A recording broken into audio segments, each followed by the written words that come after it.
So, Jean, you're 8 years old. Your father's walked out on you and your mother, this remarkable woman, and she decides you're going to try your luck, the two of you, in America, the land of the free. What are your first memories of when you got to America? I remember a little before we came to America, my mother had two brothers who were able to escape to America. My mother was in Hungary at the time that she was put into the camps. And I didn't know where we were going. I didn't know what was going on. And so my mother took me to this thing and we stood in the back of the line.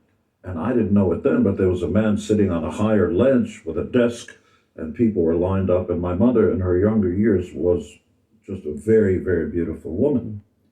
And the man sitting there with what I later learned was the American flag is, pointing to my mother in the back of the line and says something in a language I never heard of before. And we get to the front of the line and he tries to communicate with her and he bends over and he's looking down and he says, do you speak? I didn't know what you were saying. You're saying it in English. Do you speak English?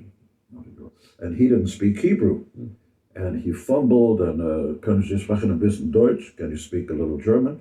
She says, jawohl, ich kann sprechen, So they start talking a little bit in German because he didn't speak Hebrew. And what I later learned was, okay, we've got your thing. You're going to America. You're going to become a citizen a few years down the line if you behave and so on. All I need you to do is to swear allegiance and raise your hand. This, sorry, I get choked up when I think about this, but my mother didn't know what the guy meant, so she did the only thing that she saw. She started to do this, and I didn't know what was going on, and my mother was, kind of tearing up, and the man quickly got off, the pedestal, came over to her, and I'll never forget this, and God bless him. He put his right hand above her left hand, pushed it down, and later my mother told me, he told her, you'll never have to do that ever again. Wow. And